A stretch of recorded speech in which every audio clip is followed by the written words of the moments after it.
Estimados amigos, buenos días a Un Café con José Noguera. Durante 4 décadas, Venezuela disfrutó ser la democracia más sólida de América Latina. De repente, el país eligió a un populista, Hugo Chávez, como presidente, quien destruyó la economía y le heredó a Nicolás Maduro un aparato que le ha permitido instalar una cruel dictadura. Hoy hablaremos sobre por qué cayó la democracia en Venezuela. Este tema con frecuencia se aborda desde un punto de vista político. Se afirma que los saqueos masivos de febrero de 1989, conocidos como el Caracazo, habrían sido organizados por grupos radicales con la complacencia o injerencia de Cuba. Luego de que el conflicto entre el presidente Carlos Andrés Pérez y su partido Acción Democrática, que le habría impedido llevar a cabo una agenda de reforma. Se habla de que fue la intentona de Chávez de 1992, que fue la deposición de Carlos Andrés Pérez como presidente y la llegada de Rafael Caldera a la presidencia con banderas antirreforma, quien de paso, al sobresaer a Hugo Chávez sin que se le hubiera celebrado un juicio, le abrió las puertas para que este último llegara a la presidencia en 1998. Aunque esa secuencia de eventos puede explicar cómo Hugo Chávez llegó al poder, no explica por qué el pueblo venezolano de repente decide quitarle su apoyo a Acción Democrática y COPEI y en general al régimen venezolano para entregárselo a un militar golpista con ninguna credencial democrática. Después de todo, una cosa es estar o no estar de acuerdo con la justicia de los sucesos que ocurrieron y otra cosa es atreverse a cambiar un régimen que estuviera funcionando bien. Entender esto último es nuestro principal interés. Desde que cae la dictadura gomecista hasta 1978, el ingreso per cápita del venezolano aumentó sin cesar.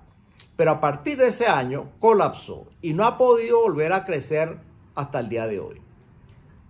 Aquí nos concentraremos en el periodo democrático, 1958-1998.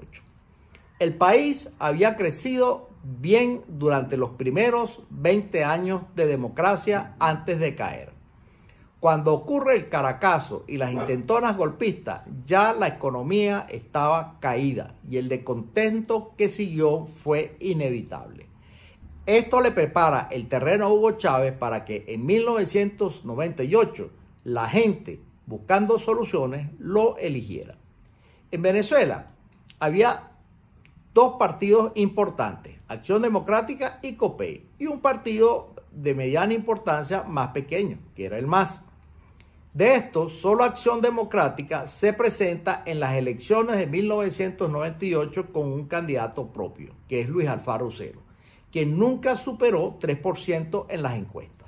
Los otros candidatos, aparte de Chávez, eran Irene Sáez, una ex Miss Universo, que había sido una muy popular alcaldesa del rico municipio de Chacao, Claudio Fermín y Enrique Salas Romer, militantes de Acción Democrática y COPEI que se postularon como independientes. Es decir, el país estaba buscando un cambio. ¿Por qué? Desde 1978, el ingreso per cápita de Venezuela cae con fuerza y más nunca logró subir nuevamente, lo que ocasionó el descontento que le permitió a Hugo Chávez llegar al poder.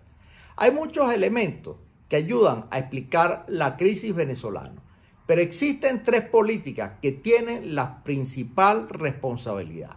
Yo los llamo los 3 fiascos de la economía venezolana. Fueron la política petrolera, la política comercial y la política monetaria. La estabilidad monetaria consiste en mantener la economía a niveles de pleno empleo y estabilizar la tasa de inflación. El objetivo ideal para la inflación es 2%. La economía, una vez alcanzado el objetivo, por sí sola va a alcanzar el pleno empleo. El Banco Central o la autoridad monetaria debe entonces tomar dos decisiones cruciales: determinar la cantidad de dinero que debe circular y resolver el llamado trilema. Cuando un gobierno imprime más dinero del necesario, los precios suben. Me explico. Considera un país imaginario en el que solo se producen 5 manzanas y el precio de cada manzana es un bolívar, la moneda venezolana. Si hay 5 familias y cada una tiene un bolívar y lo único que compran son manzanas, entonces estarían circulando 5 bolívares. En esta economía ficticia, los productores venden las 5 manzanas que producen y las familias compran las 5 manzanas que desean. Es decir, la economía está en equilibrio.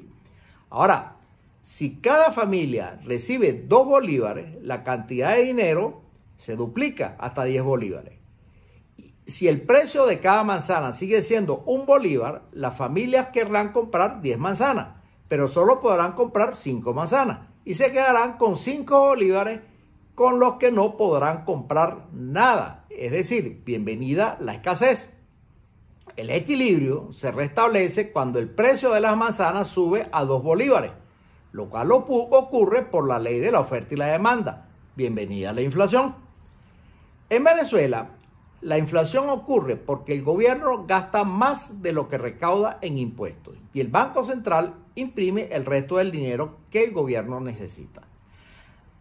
Ahora hablemos del trilema. Todos los gobiernos quieren una tasa de cambio estable, que haya libre flujo de capitales, o sea, libre compraventa de moneda extranjera, y utilizar la política monetaria para defenderse de las crisis de desempleo. El trilema consiste en que solo es posible alcanzar 2 objetivos, nunca los 3. Hay que sacrificar uno de los objetivos y el Banco Central decide cuál objetivo sacrificar.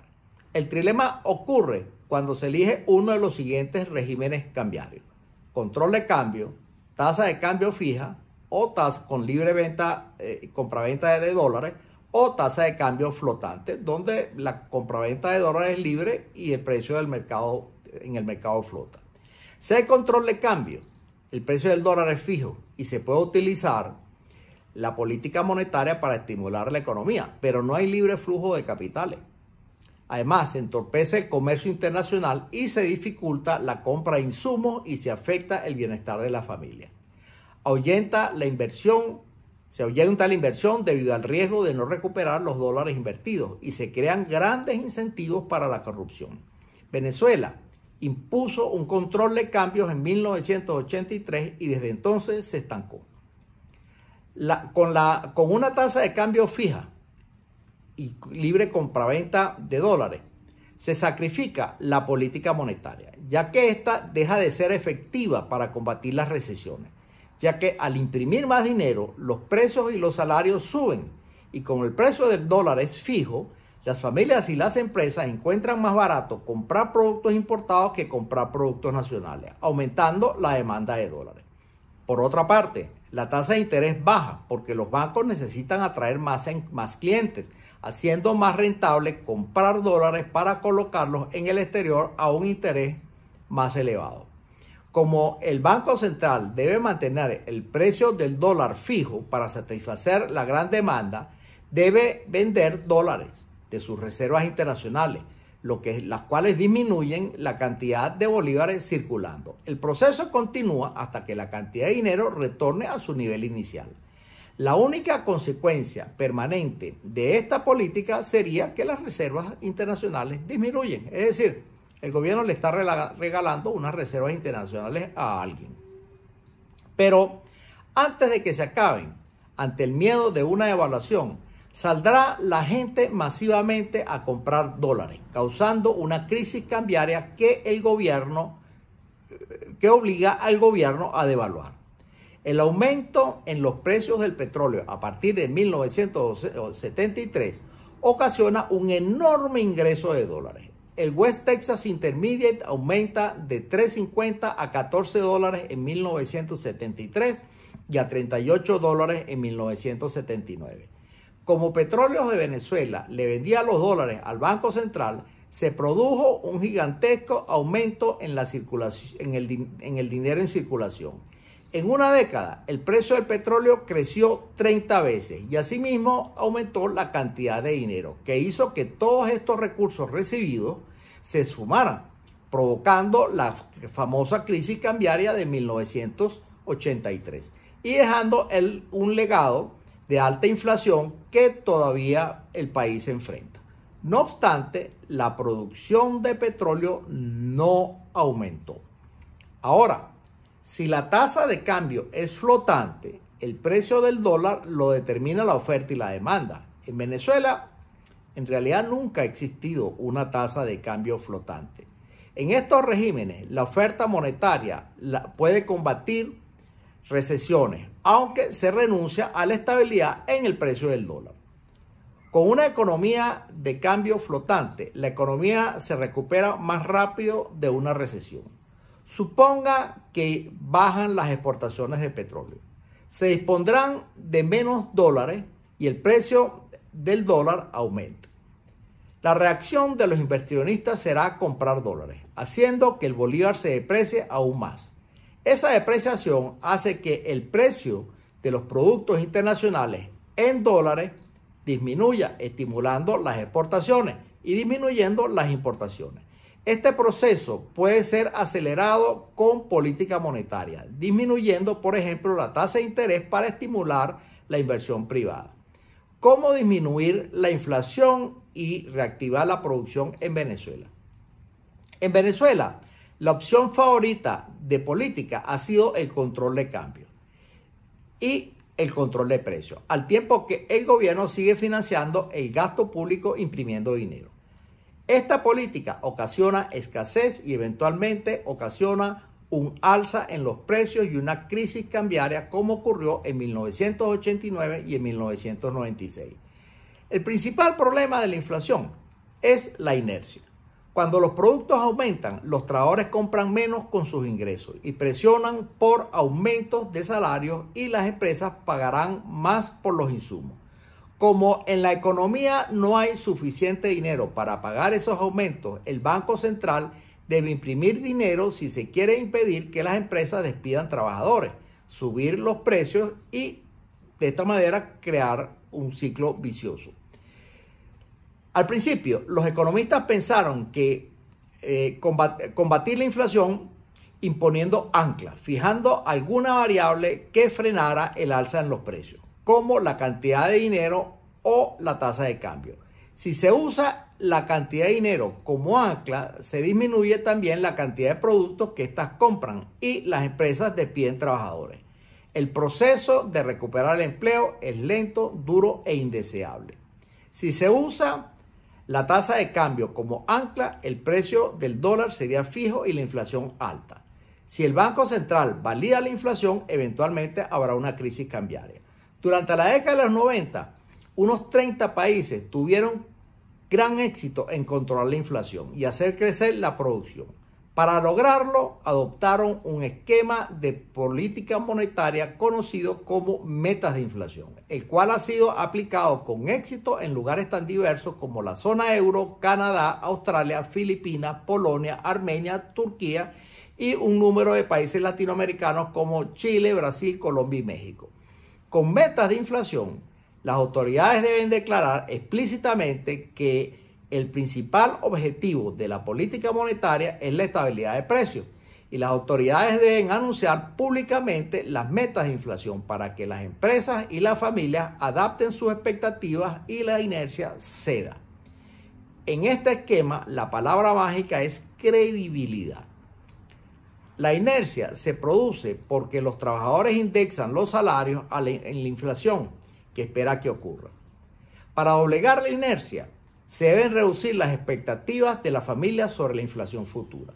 Para ganar credibilidad, los bancos centrales le dan al público la mayor cantidad de información posible, estadísticas y detalles para alcanzar sus metas, tales como los instrumentos a utilizar, modelos matemáticos, proyecciones, etc.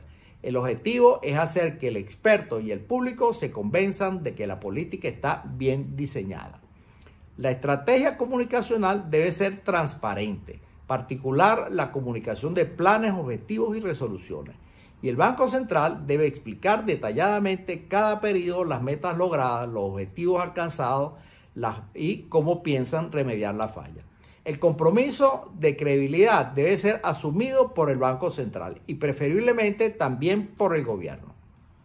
En Venezuela, con una situación de hiperinflación, las rigideces disminuyen porque los precios se ajustan tan rápido que usualmente se indexan típicamente al dólar, facilitando poder disminuir la inflación rápidamente a 2 cifras. Pero al hacerlo, debe bajar por completo a cerca de 10% lo más rápido posible para llegar a 2% en pocos años. Si la tasa se estabiliza en una cifra mayor a, digamos, 25%, luego será difícil controlarla. Algunos economistas han asomado la dolarización. Aunque esta estrategia produce resultados rápidos, el país pierde la política monetaria para combatir las recesiones. Si España todavía tuviera la peseta como moneda, la recesión en ese país se habría resuelto con una devaluación. Pero como ha estado atada al euro, ha tenido que sufrir una dolorosa recesión que ha durado más de una década. La alta volatilidad del precio del petróleo hace prever que Venezuela va a encarar situaciones como esa con frecuencia.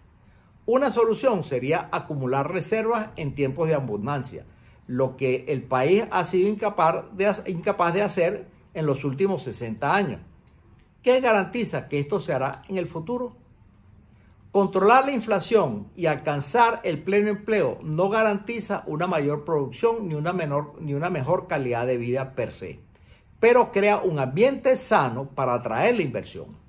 Tradicionalmente, Latinoamérica ha basado su economía en la exportación de materias primas. Después de la Segunda Guerra Mundial, la CEPAL propuso la política de sustitución de importaciones con el argumento de la industria naciente, argumentando que si un país tiene ventajas comparativas en una industria, dicha industria puede no desarrollarse por su incapacidad de competir en sus comienzos con las industrias bien establecidas de los países desarrollados. Y para que estas industrias crezcan, el gobierno debe protegerlas usualmente con altos aranceles y cuotas de importación. En la práctica, las industrias nunca crecen ni se vuelven competitivas. En Venezuela adopta la sustitución de importaciones en los 50 y la desecha en 1989. A partir de entonces, Venezuela adoptó parcialmente, hasta finales de siglo, una política de libre comercio. Con Chávez se implementó una política de expropiaciones y de trabas al comercio internacional. El libre comercio como estrategia se ha adoptado en la Unión Europea, en Norteamérica con el Telecán y más recientemente entre los países de Asia, incluyendo a China y Japón. En Latinoamérica, el caso más exitoso es Chile, que comenzó sus políticas de libre comercio en los 70. El éxito económico de Chile es evidente. Su economía se ha diversificado y su dependencia del cobre ha disminuido. Recientemente, Colombia y Perú lo han adoptado con muy buen desempeño. Un caso para observar de cerca son las economías asiáticas de alto rendimiento como Japón, Hong Kong, Taiwán, Corea del Sur, Singapur y China. Estas economías han experimentado tasas de crecimiento económico espectaculares de más del 10%. Casi todas eran muy pobres cuando comenzaron. Con excepción de China, todos son países desarrollados. Todas reorientaron sus economías hacia el libre comercio, aunque siguen manteniendo ciertas políticas de protección. Parte del éxito estuvo en fomentar la industria de manufactura. Muchas empresas extranjeras se han instalado en esos países con el propósito de exportar su producción, creando un comercio bidireccional. Pero, aunque el libre comercio ha ayudado, no es la única razón del elevado crecimiento. El crecimiento se debe parcialmente a políticas que favorecen industrias específicas. Esta política funcionó con éxito en Japón con el acero y los automóviles, pero en Corea no funcionó cuando intentaron promover el acero y la industria química. Aunque el éxito de las economías asiáticas es todavía objeto de controversia, casi todos aceptan que el libre comercio es un paso en la dirección correcta. No obstante, los estudios actuales sugieren que las altas tasas de inversión y de educación serían las principales responsables. Como el proceso de producción funciona de forma que el salario iguala su contribución a la producción, mientras mayor sea el capital humano, mayor será el salario y más amplio será el espectro de industrias que atraerán. Venezuela es un país tradicionalmente petrolero que desde hace más de un siglo ha sido la principal ventaja comparativa y por ende debe vender tanto crudo como pueda. Esto no implica que debemos conformarnos con ser un país petrolero para siempre. La producción petrolera y el ingreso per cápita en Venezuela se movieron juntos entre 1922 y 1972, alcanzando su máximo en 1971 y luego disminuyendo, alcanzando un mínimo en 1985. En 1971 se dictó la Ley de Reversión Petrolera, que obligaba a las compañías a devolver todas las concesiones al Estado en 1983. Esta ley, en la forma como se implementó, fue una gran equivocación. Teniendo otras opciones para atraer petróleo, las transnacionales detuvieron la inversión en nuevos pozos y la producción petrolera disminuyó drásticamente de 3,8 millones de barriles diarios en 1971 a 2,5 millones en 1975. PDVSA mantuvo bajos niveles de producción durante las siguientes 2 décadas hasta que se firman los convenios de cooperación con las transnacionales que le permitieron aumentar la producción nuevamente sobre los 3 millones de barriles diarios.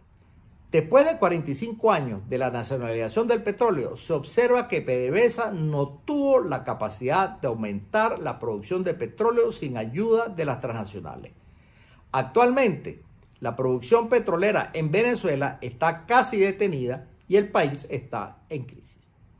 Resulta paradójico que la política comercial e industrial se haya enfocado en estimular cualquier industria excepto aquellas relacionadas con el petróleo. Un aspecto importante de la política petrolera es la relación con la OPEP. Un estudio realizado por la profesora Rowena Pequenino y mi persona demuestra que la estrategia de la OPEP de recortar la producción para aumentar el precio es óptima si el mercado petrolero es estable. Pero con un mercado inestable, como ocurre desde los 70, al país le va mejor si expande la producción.